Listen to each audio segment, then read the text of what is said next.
Florida Republican Senator Rick Scott now joins us from Washington. Senator, good morning. Thank you for talking with us. I have to start, first of all, with the verbal feud that's been going on between you and the president. You made headlines this week saying the president needed to resign, calling him incoherent, incapacitated, and confused. The president retaliated by saying to you, "I think the man has a problem." Do you still stand by your original comments, or do you regret anything about how this has turned into? Well, I do have a problem with him. I mean, look at what's happened since he got elected. Inflation is now over 8%, 40-year high inflation. Gas prices, I think, today hit highest ever in the history of the country again. We got, in the United States of America, we have young moms can't find baby formula. You look at this stuff, how can it happen? Our GDP is going down, mortgage rates are going up, stock market's going down. I mean, if I was, I'm a business guy, and in business you'd say, well, Joe, that's all great. I'm glad you worked hard. It's just not working out. You need to move on. You watch his press conferences. He doesn't even know what state I'm from. I mean, he's confused. And then he says things that are completely untrue. So, and he blames everybody for everything. He had a press conference. He says he's going to talk about what he's going to do to fix inflation. Yeah, what he's going to do is blame everybody else. So, absolutely, we got to get somebody in there that wants to do the job. Well, let's talk about what he said, because he has gone on the attack on your 11-point plan to fix the country economically. And I think there's some ad campaigns launching this week, both from you and against from the Democrats. There are criticisms that the 11-point plan would raise federal income taxes on many Americans, ban debt ceiling increases unless America's at war, and then the one that's making a lot of headlines from the left, requiring federal programs to expire every 5 years. That would include Social Security and Medicare. Can you defend that? Sure, let's go through it. First off, if you want to look at the plan, go to rescueamerica.com. But here are the facts. I want everybody to have skin in the game. Now, what does that mean? That means let's get people back to work. If you have a job, you're part of the capitalistic system of this country, right? And if you have a job, guess what? You pay payroll taxes. You might buy a car, you pay sales tax. You might buy a house, you pay property taxes. And guess what? You probably don't need food stamps because you can buy it yourself. You probably don't need public housing because you can probably afford that yourself. You probably don't need to be on unemployment. So what I want is get back to a country that works. We have one of the lowest participation rates in the history of this country because what Biden and the Democrats want to do is they want to tell you, oh, you don't need to work. We've got another government program for you. That doesn't work. With regard to, let's think about what with regard to Medicare and Social Security. I mean, I believe we've got to make sure those programs last. Like, we think about this from a standpoint. We don't, if we appropriate money for the military every year, which we do, does that mean we're going to shut it down every year? No. What we do is we go through, what do we need to do now? Here's what's going on up here. Medicare goes bankrupt in 4 years. Democrats don't want to fix it. Social Security goes bankrupt in 12 years. Oh, Democrats don't even want, let's don't talk about it. Well, it's going to happen. Those things happen. It's going to happen. I want to make sure those programs last. So I think it's important that we tell the public exactly what we're going to do to preserve those programs. Think, I'm a tax cutter. I would never raise anybody's taxes. Think about Joe Biden. I don't think there's a tax he hasn't voted for. And when he got elected to the Senate, the national debt of this country was less than $1 trillion. It's $30 trillion now. And under his budget, he wants to take it to $45 trillion. I actually do believe we ought to review our programs and make them better. And hopefully we have programs that we've solved a problem at some point. But up here, they don't want to have a conversation about that, and for sure Biden and the Democrats don't. But certainly you have to admit that making Social Security and Medicare up for renewal every 5 years will make a lot of seniors, including here in the state of Florida, a little nervous, don't you think? Look, I want to make sure their program survives. Think about what we just did up here. We just put Medicare there was a vote. I voted against it, of course. We had a bill that put more liabilities on Medicare when we know Medicare has gone bankrupt, and Joe Biden signed it. So Shouldn't we go and make sure those programs survive and people get their Medicare benefits, the Social Security benefits? That's what I believe in. But up here, what they want to do is say, let's don't talk about these things. They're going to happen, but let's don't talk about them because maybe somebody wouldn't vote for it. I care about those programs.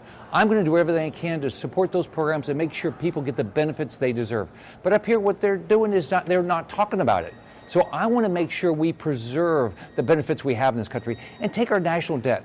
Tell me how when we at $30 trillion now, interest, you watch interest rates, they're going up. How are we going to pay for this? There's no conversation about it. You found yourself Inflation, defending and we this. saw the PPI numbers over 11%. But you've been defending this not just against Democrats, but against some Republicans, including Senate Minority Leader Mitch McConnell. And then you actually had to go to the Wall Street Journal to write an op-ed saying defying Beltway cowardice. Are you defending this a lot? I mean, are you getting a lot of pushback from Republicans even on this plan? I can tell you, I'm talking to people all around the country. People are very supportive of what I'm doing. You know why? They want a plan. They want to rescue this country. So around the country, absolutely people want a plan. And here's what I've told people. It doesn't have to be my plan. I think Republicans are going to take a majority in the House and the Senate. But when we take a majority, what are we going to do? There's people here, they don't want a plan. I mean, look, it's a difference of opinion. I'm a business guy. I work on plans. When I ran for governor, I won the race in 2010. You know why? Because I told people exactly what I would do to turn the Florida economy around. I said we'd get 700,000 jobs over 7 years, and the economists said we couldn't, and guess what? We got 1.7 million jobs over 8 years. I believe in plans. I believe in getting something done, and I'm going to do everything I can to make sure that happens because I represent the people of Florida, and I want this to be the greatest country again. It was when I was growing up, where a kid like me, growing up in public housing, born to a single mom, she said, thank God you live in the United States of America because there's no limit what you can be, but you have to go work hard to get there. For a large part, though, economists are saying what we're going through really isn't coming from the White House as much as it is the war in Europe and the closed ports in China still due to COVID. Don't you agree that there are factors that are way out of the U.S.'s control right now into what's going on? There's always factors out of U.S. control, but if you're going to be the President of the United States, what are you doing to fix it? As an example, what you should do right now, balance the budget. You've got to balance this budget. You've got to quit spending more money than you take in. That's number one. Number two, let's look about energy independence. Why would Biden shut down the Keystone Pipeline? Why would he make it more difficult for us to explore for oil and gas in this country? We do it safer than any place else. Why shouldn't our country want to be energy independent? You want to be independent. You don't want to be dependent on somebody. Our country, we can't take care of ourselves or help others unless we're energy independent. On top of that, this permitting process, I dealt with it as governor. You've got to streamline the permitting. Get rid of regulations you don't need. They just make it more difficult for people to compete in business. When you have businesses compete, inflation comes down. And by the way, the Federal Reserve has a balance sheet of $9 trillion. I mean, that doesn't make any sense at all. I mean, these are basic things. I did it. I balanced the budget. I actually paid off a third of the state debt. I actually cut taxes and fees 100 times as governor. This is all doable, but guess what? You have to have a plan to do it. Senator, so I put out my plan. I want everybody to give me their ideas. Go to rescueamerica.com. If you have better ideas, give them to me. One more question, Senator. I have to ask you about what happened on Wednesday in the Senate. There was an effort by Democrats to codify abortion rights into law. It was blocked by Republicans with the filibuster.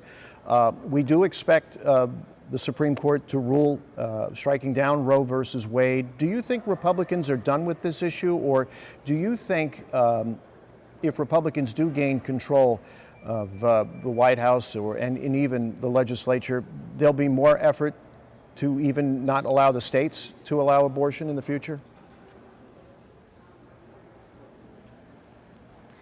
First off, we don't know what the Supreme Court decision is going to be. We know there was a draft opinion, so we have to wait and see exactly what they're going to decide. But here's what I can tell you. The country is not where the Democrats are. Here's what they voted on yesterday. A baby, so you can abort a baby up until the moment of birth. A moment of birth. Then I think it was last year the Democrats voted to say a baby born alive, that no one had an obligation to keep them alive. that baby, a live baby alive. And then they said, oh, if you're a nun and you have, your religious beliefs about this, it doesn't matter. You still have to go do an abortion. That's not where we want to be. And then the Democrats want you to pay for abortions not only here in the United States, but pay for abortions around the world. That's not where this country is. We're going to see what the Supreme Court decides. I'm pro-life. Right? I understand. I believe in reasonable restrictions on abortion, but I can tell you what, the Democrats are not where this country are. It's radical what they're saying. All right, but Senator, thank you for your time. I do appreciate it. Senator Rick Scott of Florida joining us from Washington. Have a good day. Thank you, Senator.